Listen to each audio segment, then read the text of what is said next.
go. Yeah. Hello. How you doing? How are you? I'm I'm doing great. beautiful. I'm beautiful, brown, and I'm blessed. Yes, yes. Amen to that. How you doing Can you this hear me afternoon? You fine? good? Yeah, I can hear you. Yeah. I was just checking connection here. Yeah, I'm doing great. I mean, we've been working pretty hard. So it's good. I mean, It looks social like it. media has been really helping us a lot too. So we're It thankful looks for like it. opportunities like this, right? To share Chamba. Oh no, no, no! It's my honor. I saw it. I think it was the full community who posted you all a while back. That's how I got on game. Yeah, I believe that they picked us up first, or they were one of the first accounts on Instagram that actually picked us up when we first blew up. And this was like last year. I still remember I had just joined Chamba, and I was still in conversations with Diego, the CEO. I was like, Diego, you're going. I mean, Chamba is going viral on Twitter right now. And then he was like, what? And then apparently, it went viral. Like somebody tweeted about Chamba, like, hey, there's like this job platform, this app where Hispanics can find jobs. And then a bunch of accounts picked it up on Instagram, and I think the food community, we're so thankful to them. They did post about us, and that's how we started gaining traction. So it was. Right on, right on. Well, let's get into it. Let's go back since you just got here, this is your first time here. So let's go back to kind of who you are, what you do, and where are you from, and a little bit about how you grew up. Yeah, so I'm Corina Hierro. I am a Mexican immigrant. So my family immigrated in 2000 from Chihuahua, Mexico, here to Yeah, that's where Colorado. my family's from. Really? Yeah. Yeah, Norteña. nice. So that's where I'm from. And then I mean, my parents, goals was for us to go to college. So I have three older siblings. We all finished school. We all graduated from a university. And when I was in college, well, I pursued the broadcast world. So I wanted to, be able to tell stories and be very involved in the community. So I was able to do so. So I did work with Telemundo. I worked with them 5 years. I was working behind cameras as a production assistant.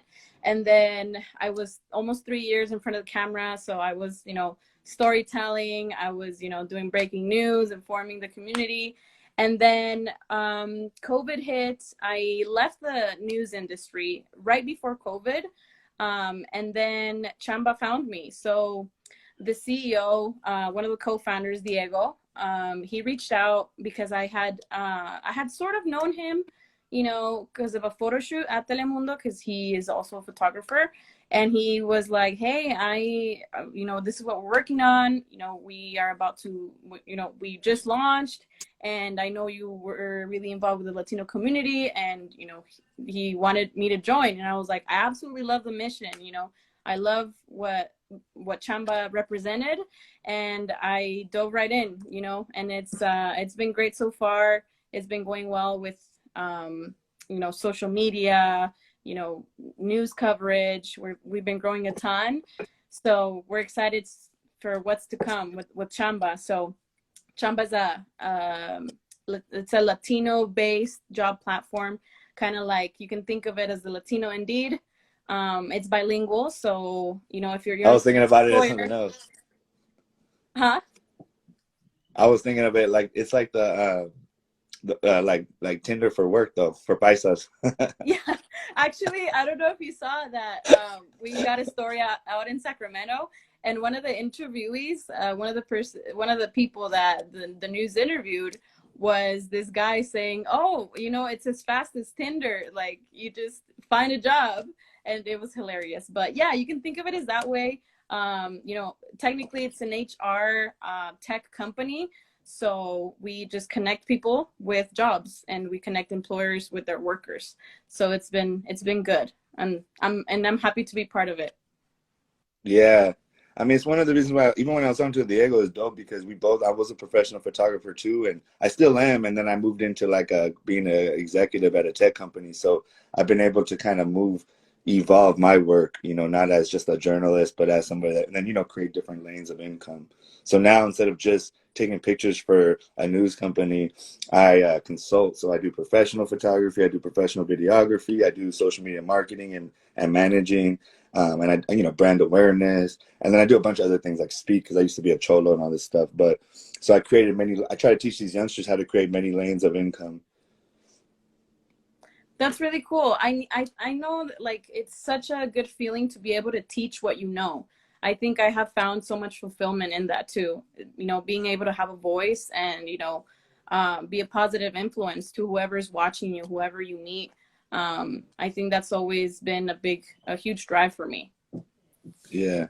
So I left a really good government job to go back out again out on my own. I kind of do this. Sometimes I'll go in and work with the company for a while and then leave, kind of go back out on my own once I get tired of like the system or whatever.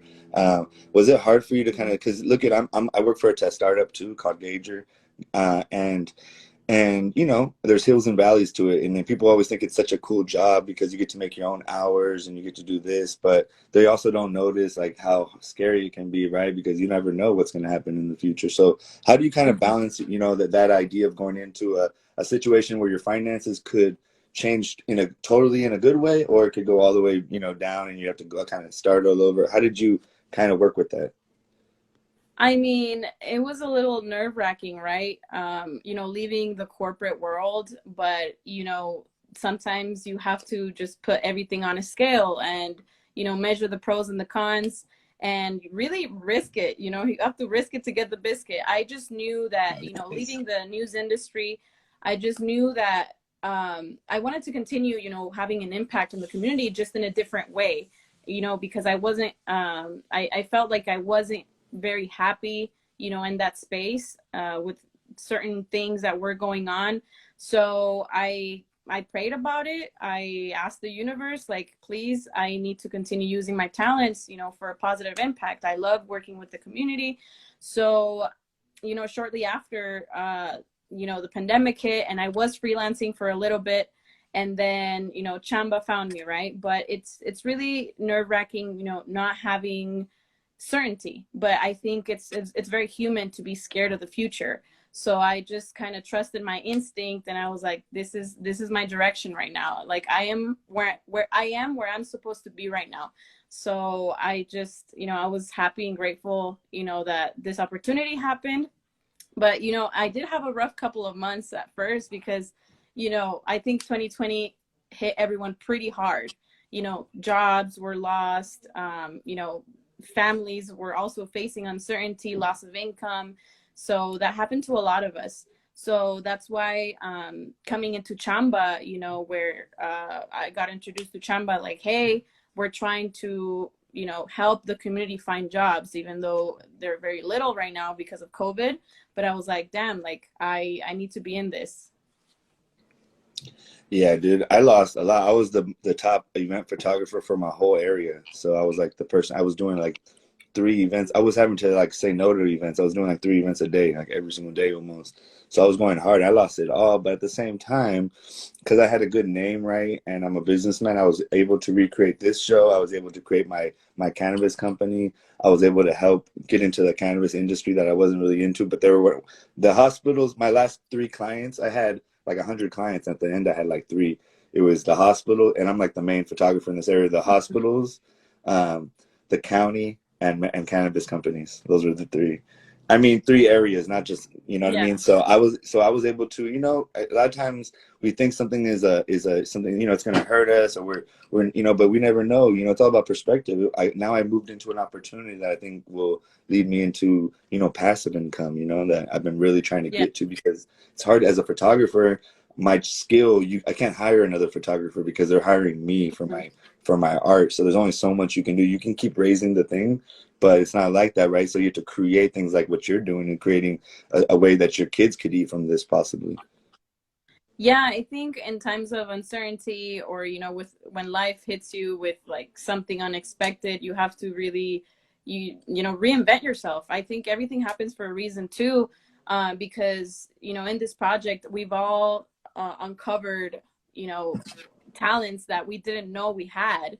you know, I didn't have social media marketing experience. I mean, I had content production experience, right? Because being in news, but I was like, you know, how can we get, you know, get out there, get the word out there with this app that, you know, this is a new project, this is a startup. I know we're all new. So it's just about getting creative too, you know, really using, I know the internet nowadays is such a huge opportunity for every businessman, for every body, bloggers, Yeah, people in it can be any oversaturated. industry, you know. It can be So oversaturated for sure. yeah, and I think, I mean, it's just going that way. I remember, you know, just being in news too, we would talk about that. You know, there every year there's less and less people watching TV. So also, you know, the news industry has to, or had to, reinvent itself into, you know, the digital world. And Yeah. we've all had to learn more about, you know, the digital media. So So, just switching a little bit to talk a little bit about gender in this world, but how is it? So, I was raised by a really strong woman and a lot of strong women in my life, and I never had like a lot of men. They kind of, I'm just speaking from a man's point of view. They have a trauma from, say, their mother or from other ways and other things, and even if they're high executives, it can make them look at women in a certain way. And so, I was just wondering about what your experience is being a woman in corporate America, being an executive type, and how do people treat you the same? Like for me, I just give you, I always like to, what I say, like to say my part so you can kind of get, for me, when I dress up really nice, I get treated a certain way. But because I do have gang tattoos and like, you know, I have long hair and tattoo, you know, whatever. And people treat me a certain way when I'm like that. You know what I mean? But none of that's different for you, but it's the same kind of idea. mhm. Like, do you think there's anything different with you? And what are some of the struggles being a woman in kind of this corporate America tech world? I mean, I definitely started to notice that when I entered the corporate world, you know, this specific industry too, you know, the TV industry is very superficial. So I can Yeah. tell you for sure, it's very superficial where you have to look a certain way, your hair has to be a certain way, you have to talk a certain way.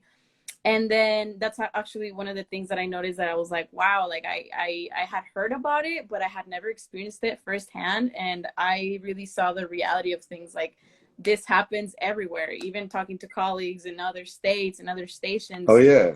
who were also women, they were like, this is insane. And also, you know, entering into the tech world, you see that a lot too, where maybe you're not taken as serious because maybe you're, you know, you're a woman, or you're new into this industry, or, you know, you can, you know, I don't know, you're attractive, or they look at you a certain way.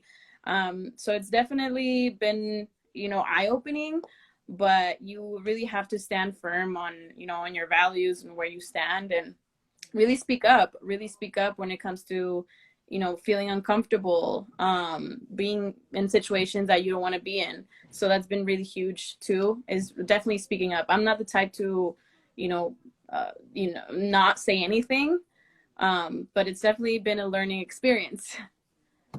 Yeah, I mean, and then so that's another thing. I mean, I know it sounds funny, and you know, people could make fun of it, but like beauty can be a blessing, but it can also be a curse. Like, so when I was in the city hall, there'd be we had colleagues, and I would just be honest. There was one that was, you know, really attractive, and the one that wasn't as, supposedly as attractive. They took the one that wasn't as the unattractive one more serious because they thought that she earned her way, and the one that Hmm. was unattractive, and they were the both very competent.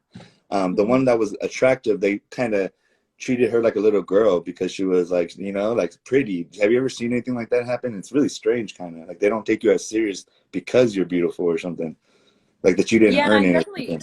I've definitely seen that, you know, um, maybe you they don't see you as what you are.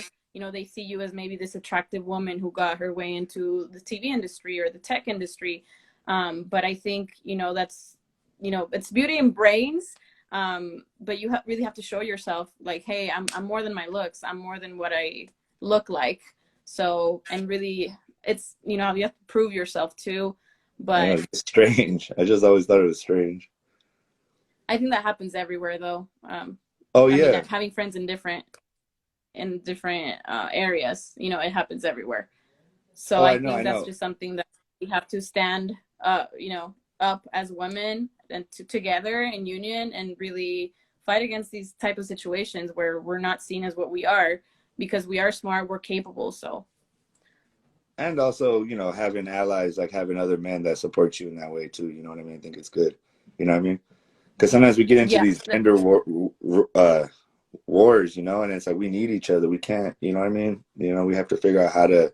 There's a lot of attacking right now. There's not a lot of healing, and there's not a lot of justice being restored in our community. There's just a lot of shit talking. yeah. Who's worse than who did each other dirty, and that it doesn't really work. You know, and when you told me you were a Telemundo, like I smirked a little, and I just caught myself because in our industry, we look at the Telemundo women as a, like the bank girls, the girls at banks. They have to be pretty to work, and they're not Mm-hmm. really like journalists. They're just pretty like pretty Latino faces, and that's like a it's sad. But in the industry, like CNN is a pretty at the top or close to the top, and so we hate on anybody because there's like competition, literally competition, but also it's just some Mm-hmm. kind of almost racist competition. And then I was like, whoa, I'm over here hating on my own people on the low, kind of. But I was kind of, it was more on a Yeah. female level because I used to not have as, I didn't have the level of respect I have for women that I do now Mm-hmm. when I was younger, and I was just in my party life mode, so it's just immature. Yeah, I think that's part of the process too, is, you know, gaining that self-awareness and kind of, you know, opening up your mind to different ideas, to, you know, different types of conversations. Because ultimately that's how you learn. That's how you learn new ideas. That's how you reprogram, you know, old beliefs. So I think it's really good to be open-minded, to be listeners for sure. Yeah, I'm trying my best. The homie right here, hold on, down ass fool. I gotta do a sock check for that fool. Sorry. Hey fool, look it. Sock check. Sorry, I don't know. You don't know about sock check, right? So down ass fool, the fool's gone wild. They do this thing called the downer. The higher the socks, the downer the fool. And so if they ask you for a sock check, you got to show how long your socks are in the moment. It's an inside joke. Sorry. Oh, well, I'm not wearing any socks right now. Yeah, yeah, there you go. Didn't know that was a thing. Um, hell yeah, I did it, bro. I did it. Oh shit, you're there, right? All right, cool, cool. Yeah, can you hear me? Can you still see me? Yeah, I can see you now. Cool. So how do you move through those things? Do you kind of just do it with grace? Oh shit, you're going out again. Oh no. Hey, down ass fool, I did Can that you? shit. Uh, now you're now you're good. Oh no, something cut off. I'm sorry, You can't see everybody. me now? We're having a connection problems over here. I think it's good now. I can hear you fine. Can you see me fine? You're good? Yep, Yeah, you're it good. looks like I'm good. Yeah. So then how do you move through those things? Like how do you move through those awkward moments when people are kind of you feel like this person's not taking you serious or other women that are watching, how do you move through that like in a positive way? Yeah, like I mentioned, you have to speak up and really set your boundaries. It's so important to set boundaries. I mean, in anything in life, just in general, you have to be really clear on where you stand and really not fall for, you know, whatever they tell you you are. Um, I think that's the way I've managed through it. You know, I'm smart. I know what you're trying to get at, you know. And really, I mean, if the conversation is steering a certain way, you have to stop it, and you kind of be in a take no shit mentality, because otherwise, you know, you're just gonna they're just gonna look at you like a weak-minded person. Yeah, setting boundaries, Drew said. Hell yeah. I feel you. That's why I do that in many situations. Because if not, you just give Yeah, a setting little bit boundaries that. is key for sure. Oh yeah, exactly. She sound educated. She is educated, bro. She don't sound educated. She sounds That's the homie educated. Polsky. Shout out from San Jose. He's a dope ass rap artist. Um, so then tell us a little bit about where you guys are with the Thank you, app. thank you. What's the next thing? What are you doing? What's the struggle? Just whatever, a little update. So as far as update, we're currently looking for more funding. We're trying to grow in several ways, have different avenues of income as well. So we might have, you know, merch coming soon. We'll have more details soon. And also, you know, how we have you know, the ticket sales on the app. So with huge Latino events like bailes, dances, or, you know, when a band comes, we're really getting involved in with that too. So it makes it easier for people to be able to go and attend an event, because usually for certain events, you know, they tell you go to either these 4 stores, like Mexican stores, Carniceria or Botas Mexico or something, to go purchase your ticket. So we're also trying to make it easier for people to be able to go to events, and they purchase, you know, the ticket right on the app. What else is going on? We're working with organizations. We're collaborating with the, you know, growth on social media to, you know, getting more noticed. We've had, you know, influencers reach out, or, you know, business people reach out where, you know, we want to collaborate, do a cross promotion. So that's always good. And we are consistently growing on social media. So that's really good, and in users inside of the app. So we're really excited for that. But I think once we get, you know, the next round of funding, we'll really, you know, have a bigger boom.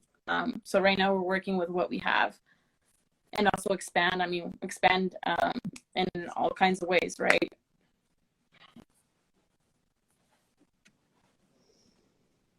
Yeah.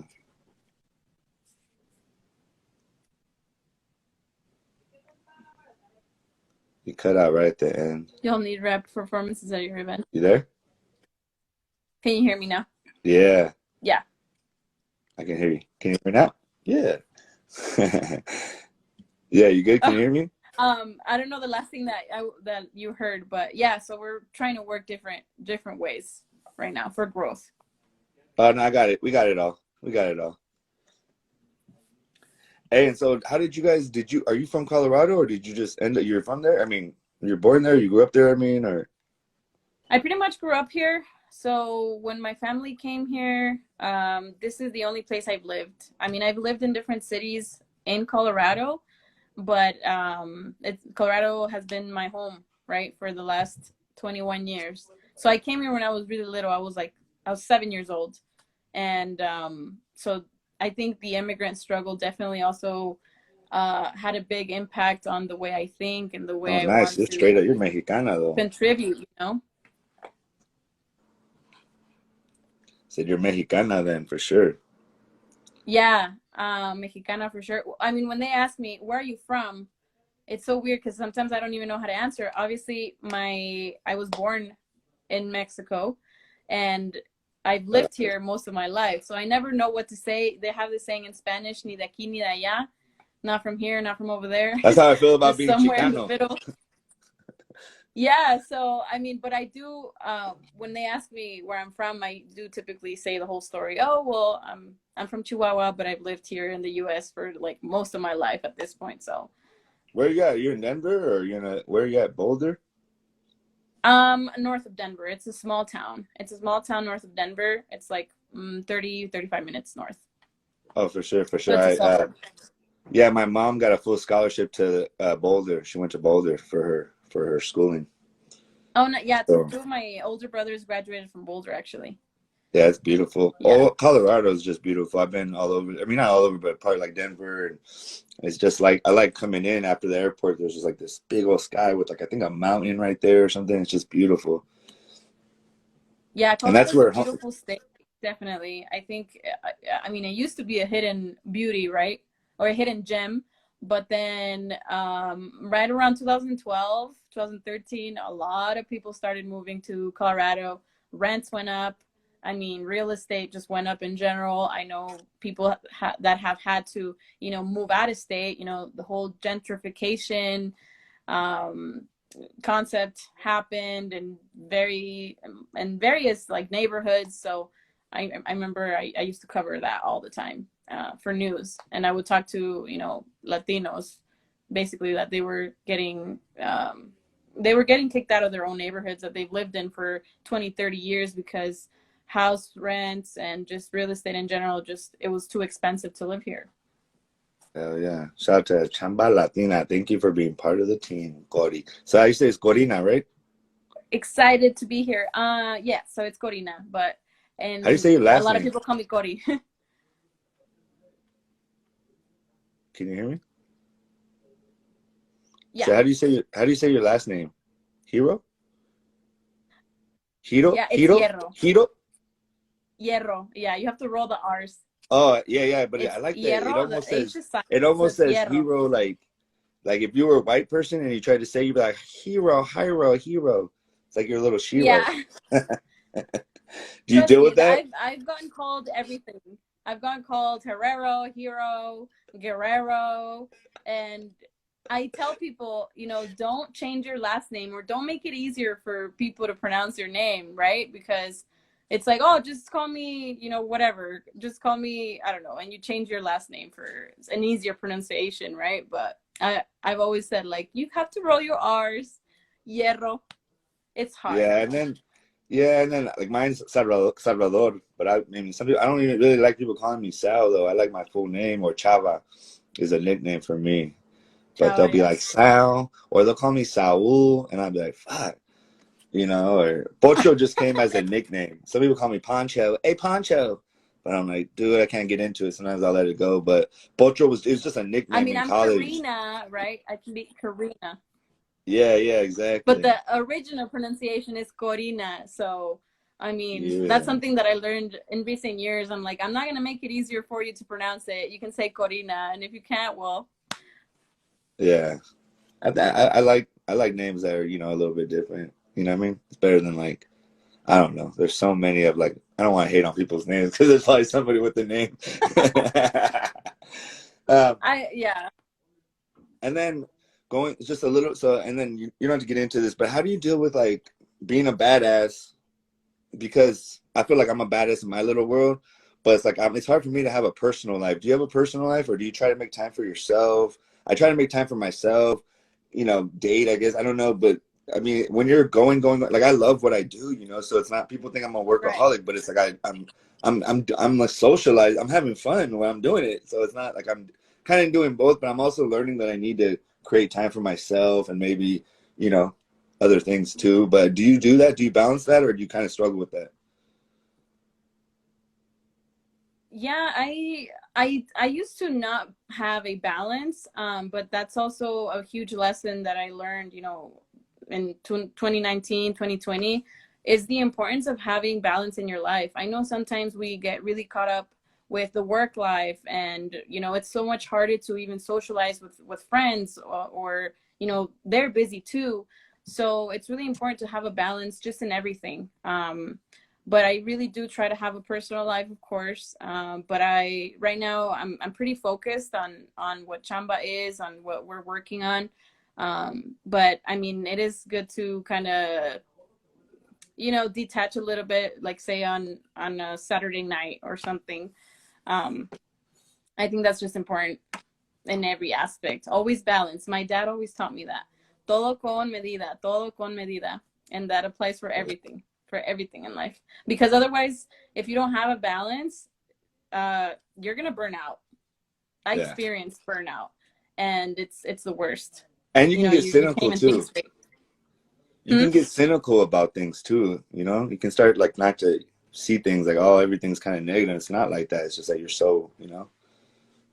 Yeah, I mean, you can be so focused that you kind of forget to like have a life, but I do a conscious effort of, hey, I need to have, different aspects of my life, the social life, the work life, the personal life, the family life. Um, yeah, we can't get carried away by capitalism and working 24/7. Like I said, burnout is terrible, so what about you? What do you do to kind of, have a balance? um, I do physical stuff with. I have a couple friends. I moved. So my thing is, I was in LA for like 15 years, and I just recently, a couple years ago, moved home to a. It's not a small town. It's 200,000 people, but it's a smaller town than LA. It's the big city north of San Francisco, and so I moved to a place that has Santa Rosa, my hometown. We're in the wine country, so there's there's hills everywhere around us that we can go hiking on. There's lakes, there's rivers, the ocean's right there. San Francisco's right there. So there's a lot of stuff to do in nature. I try to get out to nature. I try to get with my ancestors, you know, get out where I can be on my own with my ancestors. I have a big relationship with my God and my creator. So I do like sweat lodging and like hiking and like go in the ocean and Mm-hmm. hang out with my daughter a lot. But I don't look at that as like, that's kind of different. But um, and I do some crazy artistic photography kind of stuff, you know, that I can't really talk about here, but like I just try to take care of my body, but also do things that are new experiences that might like me. I think life's all about smirks, actually. About like we go through our daily hustle, and if you can smirk at the funny shit that you do in life, be it whatever it is, I laugh at a lot of the cool ass things that I do, you know, in this life. Yes. And I make sure that I'm really I. The reason I'm alone or not with anybody is because I take care of myself so well that's really hard for me to give any piece of myself over to a woman that in my experience doesn't know how to value a man. And so I've never met a woman that can really value a man. I don't think women have been taught how to value men anymore, and men don't know how to value women. I think we've really lost how to value each other. And so I'm just kind of what saying all this is just to say is whatever I'm doing it like I'm really valuing me, you know, taking care of my Right. body, taking care of my spirit, taking care of whatever my thoughts, you know, if I'm mad, go out there and let it out. You know, I'm doing that. So how am I going to be in a relationship when, you know, most people don't even know how to take care of themselves? So how can you take care of another person? Most people aren't full. I believe you need to be full before you can run it That, over and give it to another person, you know? no, that's very important. And I'm actually on a similar boat.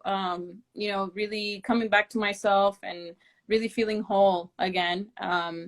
That's really important because if you don't love yourself and if you don't treat yourself, you know, the best, how do you expect somebody else to do that for you? I think it's super, super important to even get to know yourself, heal from, you know, generational traumas, Yeah, childhood generational traumas, trauma. any toxic habits that you have, any limiting beliefs. I think that's super, super important before I hopping like that into one. just, you know, a Limited committed beliefs. relationship. I'm taking that one. Yes. Taking it. Yeah, and it's really important to, you know, take care of your mind, body, soul. So I've also been doing a really conscious effort of doing that, you know, these last few months, throughout this last year too, because 2020 was just hard overall. But it's definitely been a process of self-discovery. I've been reading a lot, learning a lot more. So I think everybody goes through or should go through their healing process before, and, you know, and feeling happy by yourself before, you know, trying to have any type of committed relationship or having a partner. And I do agree that, you know, nowadays, I don't know what has been going on, but, you know, marriages fail. And it's over 50. I think it's 50 or 51% of marriages fail. And we're losing the No, family it's more than unit. that And now. it's probably more. I haven't checked, but the last time I checked, it was like 50%. But I know that men and women need each other, right? But I don't know. There's a Hell huge yeah. disconnect, and I don't know what it is. I don't know if it's social media. I don't know if it's like music. I don't know what's, you know, having that influence or where the disconnect is, right? Our abuelitos would last 60 years together. Why is that not happening here anymore? I don't know either. And what I do know though is I still believe in. I'll be honest. I was I wouldn't say player in the sense of I never lied to women about it. You know, I was really. My mom taught me a long time ago, Mijo, put your cards down about your intentions with women. They will always respect you, and you'll probably get what you want faster, or at least you won't do it in a messed up way. And forever, they'll tell their friends. Though it's the best marketing for you. Just be honest with your intentions. So I'll tell a woman right off the bat where I'm at, what I'm open to, and what can be done in my area, you know, and I can scare women off really fast like that. And that's okay because the one that's coming from me won't be afraid of me, won't be afraid of me telling her like that. Like if I won't date a woman that doesn't want to have kids like within, Yeah. you know, the first year or two or whatever, you know, once we're connected and we're good, that we want Mm-hmm. kids. Because I have a daughter and I want more children. I'm a great father. I know I am. And I don't even see men on my level of fatherhood. So I think God wants me to be a father now that I'm ready. I wasn't ready before, but I believe that I'm ready, and now God wants to bless me, and I'm just waiting for that. I'm not rushing it. I'm not gonna force it. I've done that before. I'm not gonna try to go out there and get the girl, the top girl, like the best cool girl. I'm just gonna wait for it, for it to happen. But how do you kind of deal with that? Because I think that people would be like intimidated to talk to you a little bit. Some of my friends that are in my level of kind of professional life, they deal with actually men not being kind of intimidated. Do you ever deal with anything like that? And whatever you're I willing mean, to I've share. gotten like comments from, male friends, because I'm always really interested and curious about, relationships nowadays and, healing and all of that. So I definitely do think that, you know, us women can be intimidating sometimes to men. But how do I deal with that? I just know that the right person is not going to be intimidated. I always like people knowing me for who I am and not for the looks, not from like a superficial interest or anything like that. So it's, for me, it's always really important to just be myself, because if you're yourself, the right people are going to gravitate towards you. You don't want to put up an act. You don't want to be a two-faced or anything. Just if you're true to yourself, and if you have clarity within yourself, you're going to be clear on what you want and what type of people that you want in your life. Oh yeah. My mom even taught me about this. She's like, the best years I had me were between your father and your stepdad, because in that year or two, I got to find out who I was. And also I wrote down a list of what I wanted, and I wasn't willing to bark, and then boom, Bernie, my stepdad came in and changed the game for all of us. He took me out the hood. He did a bunch of things, but, um, for me, I've seen marriages that are working right now. The marriages that do work, they're badass marriages. They're dope. They're synergizing. They're kind of competing on how to how to do better to each other, and I still believe, Yeah. because my parents and my family were all kind of, not the women. I mean, I don't know about the women. I hate to say double standards, but for the men, they were all players. But once they got in a relationship, they were monogamous, and you know what I mean. And they taught me about the power of the synergy that you create Yeah. when you don't cheat on each other. And that's what I still believe in. And so I want to full on, people think because I'm out here, I'm kind of open. Like when I'm single, I'm be honest, I'm a guy, I'm a Yeah. man, I'm out here, I'm in the industry, I'm having fun. But once I'm in a relationship, I'm a dork. I want to be in a straight up relationship with the white picket fence and not even a pit bull, a golden retriever, like with the kid, you know what I mean? Like Yeah. I want to have a family, because I'm starting to see that most of the people don't give a fuck about us. We need to build that tribe inside and then help whoever slowly, but you can't depend on the world. And so to create your own little world within this world, I think is really awesome, and I want to do that with somebody. Yeah, I think, I mean, to the core, we as humans, we all look for connection. I mean, that's how we're wired. And nowadays, I don't know, I think, the music industry has a lot of influence on how we view relationships, because a lot of hip hop songs, a lot of reggaeton songs, they're very, they sexualize women, like they call them the B word. So I think we really lost sight nowadays of what a committed relationship is, what respect is, what loyalty is. Um, so it's so hard. I don't know how that's ever gonna change, but I think a lot of people waking up to the fact that we're living this way and that we're not going anywhere positive like that. I think that's just a huge that's a huge eye opener for a lot of people, because I know people in their late 20s that have been, operating a certain way, thinking a certain way about, women or relationships or players or, you know, I was these the women, worst, girl. I was the the B worst. word, and that doesn't work for them. And it's usually during the late 20s or maybe early 30s that they realize, like, damn, like my ways have not worked, and I got to look at why. What's my mindset about this topic, or how do I become better? Because yeah, at the end of the day, I think we all want to feel connected. We all want a family. Well, not all of us, right? Not everybody wants kids, right? But Do you at the want end a of the day, family? everybody wants to feel connected, and What about you? we're losing sight of that. What about you? As far as me and what? Do you want kids? Yes, eventually, not right now, but once, I mean, I'm 28 right now. Once, I don't know, I get married and I settle down and everything, sure. but it has to be the right person. The other day I was actually, my eyelash is falling off. Oh, the other day I was talking to Yeah, there you go, girl. the eyelash is falling off. The other day I was talking to a friend. She has a kid, a little baby, and she was talking about how hard it is to have kids. And I was like, "Dang, you're really making me reconsider having kids." And she's Oh like, "Oh, hell really no. think twice about it, but really have a solid partner." So she really emphasized the fact that you need a solid partner because raising kids on your own is so hard. We have so many single moms, single dads, and it's tough, you know? Yeah, it's tough, but like having kids though, like I wouldn't like I'm not with the mother of my child, but I'm hella cool with her.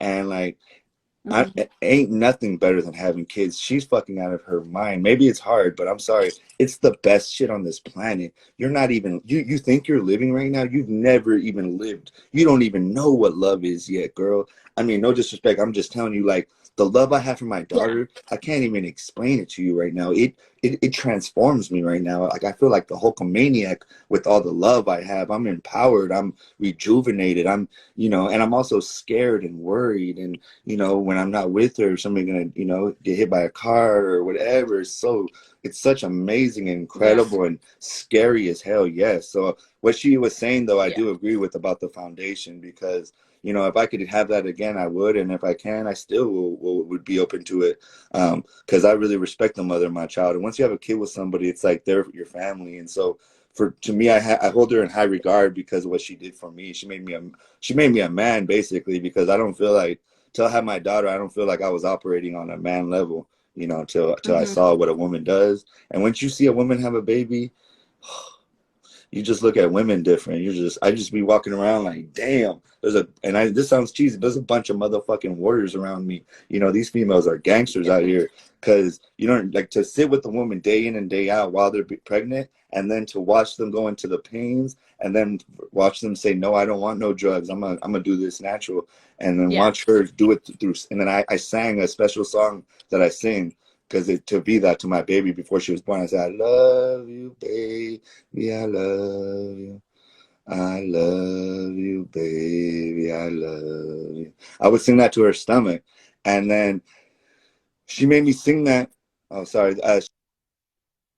She made me sing that for 5 hours straight while she was having the baby. And I didn't even think twice about how long I was singing because I was so transformed by the situation. What I'm saying is, 5 hours. I literally said that. I love while she was going through it. And it felt like 5 minutes in the sense I didn't even care, you know what I mean? And it was just so beautiful. So, you know what I mean? It just gave me, I respect women so much. I'm a father. It's so empowering. So whenever it's ready for you, you're going to enjoy it, I think. No, yeah, for sure. I Sorry, I mean, went crazy. I've never not thought about being a mom. But I know, in the near future, maybe in a couple of years, I'll be, in a better place, and Oh, of open to course. having kids. But not right now. Oh, I no, just no, feel no. I like just right now wanted I you have to, so much stuff going on. yeah, I just had to give you the gospel of how great it is, No, though. You yeah. know what I mean? And she was right, though, about the foundation. Yeah, I definitely, we all, I would say, majority of people, wants, the father to be present, the mom to be present, and, to have kids together. But I know sometimes that's not the case. Separations happen, divorces happen. And my hope is that once I'm established in a marriage, I can, we can proceed to, having kids. And also, gender roles, like if I'm going to be a working mom, if I'm going to work half time, who's going to take care of the kids? I think it all goes back to capitalism. I don't know, because nowadays both parents have to work in most cases. And now it's like the dividing of the gender roles, right?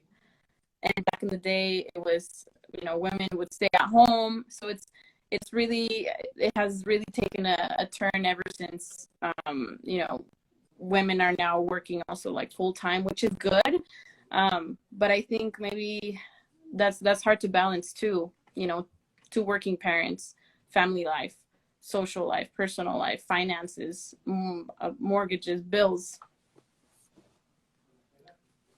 Yeah, no, for sure. But I feel like, you know, right, like you said, when you find the right person, you're gonna figure that out. Like I'm cool with I spend about 3 to 4 hours, maybe 5 hours a day in the daytime with my daughter because I have a Mm-hmm. flexible schedule. You know what I mean? And we're hella close. You know what I mean? And I want that. I don't want other people raising my daughter. I want to raise my own daughter. You feel me? And I don't want Yeah. my daughter to have no daddy issues. The only Mm, issues she's gonna have is, you know, how much her dad loves her, and like, you know, I'm not gonna even be the dad that's trying to beat up all the guys. And nah, I'm gonna induce so much love into my daughter that she will never let a man take yeah. advantage of her, or if she does, she will learn from it and try not to do it again, you know? Yeah. I mean, nobody taught me, you know, like I mean, my dad would just be telling me, you know, find a good person, find a good man. But sometimes for a lot of women, we stumble upon, you know, the fuck boys or the players, or, you know, they're all learning lessons. And I mean, I personally had already, you know, some lessons in my life. So I think that's why I'm putting a pause on all that and really focusing on myself, you know, better myself as a person, you know, everything. Because I hope that my next serious relationship is going to be it. I mean, my parents are still together and I see them, you know, they still, you know, kiss every day, they laugh every day. So it's only my hope, like, oh, I want to emulate that in my own family unit, you know? Hell yeah, me too. Well, we'll see, you know. God only knows, you know. Yeah, Solo that's Dios kind of sabe. like God's plan. Yeah, that's what I was saying. I'm just But letting it I'm happen. really okay with that. Yeah, I'm Yeah, I'm letting at it come peace to with, me. you know, whatever life throws at you. You have to kind of navigate through different life situations and continue growing, continue bettering yourself, continue learning. I never stop learning. I'm a forever student.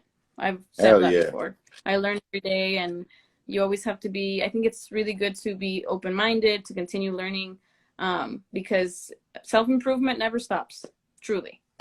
No, I know. Trust me. My dad's like 72, and he's like, son, I'm 72. He's healthy. You know, he's still doing his thing, but he's like, I'm still learning. You know, I'm still learning things every day. All right, real quick before we end, 4 questions. See if you remember them though. They're real simple though. Favorite color, your sign, Hair color. the one place you want to go. If you could pick one place to go, and your superpower. My favorite color is, that's hard. Pink. I'm gonna go with pink. All right. My zodiac sign, I'm a Libra. See, Oh, that's you're a why I Libra? like balance and What's your everything. birthday? Yeah, I'm a Libra. What's your September birthday? 29th. My daughter's a Libra, man. That's tight. Oh, yeah, she's very smart then. I know. She's gonna be a Balance. great lady. What was the other question? A place I want to If you had go? to pick one place to go vacation or just go experience, one place though. I really want to go to Greece. Nice. Been there. And yeah, I still need to, you know, I've been in fly 28 overseas. countries, girl. Yeah, I've only been to 3 countries, so I still need to have a lot of traveling to do before I ever settle down. Hey, it's the best thing And the last ever. question, yeah, no, I bet traveling is good for the soul. And the last question you asked, oh, my superpower, Superpower. I really believe, you know, God gave me a talent to talk to people, and a power of influence. I don't know if, you know, that's, I mean, I think that's what I'm here for. Obviously, I'm here to serve others. I know that, and I've learned that. But I think I'm, you know, discovering my strengths, and I'm working on them as well. Kind of like focus on what you do have, and I really like talking to people. I like, you know, giving advice. I like making people feel good about themselves. So I don't know. Maybe that's one of my talents. Maybe that's my superpower. That's right. And then now pick a superpower that's outlandish, like flying or being invincible or something. Um, I don't know. A superpower that I would want to have, maybe fly, because I mean, fly really fast, I want so to I could, fly, you girl. know, I want to fly, uh, man. be in places fast, teleport or something. Because sometimes, you know, being away Yeah. from families in Mexico, it's so hard, right? The immigrant struggle. We have family in different countries, you know, for all of us Latinos. I mean, we're all spread out, right? Hell yeah. I wish I could teleport. That would definitely be super cool. You know, if I could be in Mexico like that, amazing. Hell yeah. Get some straight tacos out the, all right, you know, some real tacos and then go back Some and real get, tacos, some real food. ah, Everything tastes better in Mexico. People don't believe that, but once you go to Mexico to the street tacos, you taste their fruit, their veggies. It tastes better. Everything tastes better. hell yeah. And I eat so much over there and I never get big. It's because their food's better and I feel like you're healthier, you're moving around a lot, you're walking places too, you know what I mean? Like I feel like Raza gets fatter over here than they do in Mexico. There's more fatter people over here, I feel, than there is in Mexico, you know? Like even their Coca-Cola is I think better. it's I think it's a lifestyle because I don't know if Yeah. you've noticed that in American Mexico lifestyle. people are much calmer. They're not stressed with work. They're not overworked. They're not workaholics. And I feel like we've been sold on this idea that having a lot of money and working 24/7 is going to make us happy. But I've heard multiple people and I've seen it myself that, you know, Americans are just unhappy. A lot of Americans are unhappy. And I think it goes back to the same thing, capitalism. Just Hell we've yeah. been sold on consume, this consumerism idea, work. And then when every time I go to Mexico, I feel like people value family time so much more. They value their social life. They're much happier. I think A they've lot of done times they studies. live in houses The all happiest connected. countries. Sometimes they have houses, you know, that they'll have a, you go in and there's one house here, one house there, one house there, and they're all living together. Yeah, and you know, I see that even in, I don't know, I mean, I see videos, say for example, people in Italy or Latin America, they just seem happier even though maybe they do have less resources and less opportunities, but they're so much happier. Hell yeah. We gotta go back to the motherland, I guess. Yeah, I think I'm probably gonna end up in the motherland after so many years here, but we'll see. I mean, we'll see what happens. Really, I'm not thinking too far ahead right now. I'm trying to remain present because that was Yeah. also a struggle for me with like focusing on the past, on my mistakes or whatever, and then focusing on the future. What am I gonna do? Where am I gonna go? But it's so important to stay zen and stay present because this moment is the only thing that exists right now. The Yeah. memory is, I mean, the past and the future, that's only in your head. I totally agree with you. So to slowly end Yeah. this, any shout outs, any last thoughts? No, thank you so much for having me on your show and being able to, you know, share Chamba. This is what I'm passionate for. And well, shout out to everybody who saw the live. And, you know, you're more than welcome to follow us on social media. You can follow me on Instagram, follow Chamba Latina on Instagram. We have everything: TikTok, Facebook, Instagram, Twitter, LinkedIn. And yeah, just I'm thankful for, you know, opportunities like this where we can really share our mission and have more people join in, you know, to our mission and being able to help more folks connect with jobs. So thank you. Hell yeah. Hell yeah, hell yeah, people. This is another Pocho live show. This is my homegirl Corina, and she is part of Chamba Latina. This is an app. It's a dope app. That's basically a bridge. It's a barrier. It's breaking barriers for our people and creating bridges so that, and also what I really like about it is bringing, I think it's also helping I say it in a good way, but the Paisa community online, getting them online. This is giving them a reason to get online, get on the Yeah. app, and start to connect and also be versatile in maybe their employment. They might not know that they have other opportunities that they could be part of, but they Yeah. didn't know it till they got on this app. A couple touches, boom, boom, boom, log in, and you're good. You know, so everybody Hmm. check out the app. It's gonna be tagged right here when I post this, and support. You know, Raza Media, Raza Artists, Raza Tech, Raza Women in Tech, and one day it'll just be Corina. It won't be a woman in tech, but you know how it is right now. But it's all love though. So I appreciate you though, and keep Happy keep to be here. shining, No, keep doing thank your you so thing. much. And if you ever come out to San Francisco Bay Area, let me know. I'll take you out. Let's show you the city. For sure. And it's amazing work that you're doing. Keep on shining, keep on educating La Raza, and being a positive influence to, you know, Latino folks and just the community in general. So thanks. Simón que sí. Simón Limón. Simón que sí. All right. Have a good night. Have a good day.